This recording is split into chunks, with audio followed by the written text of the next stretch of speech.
楼上楼下左右的邻居们，我昨天呢大辣椒油炸糊了，弄得我开车咳嗽了一会儿啊，也不知道你们哪个好心人给我举报了。自从你们举报了之后啊，我从昨天晚上，社区的、街道的，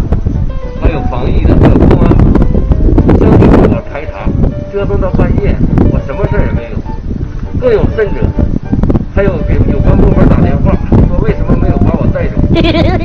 各位邻居们呐，谢谢你们关心，我澄清一下，我真的是把辣椒油炸糊了，也谢谢你们，就是这么想。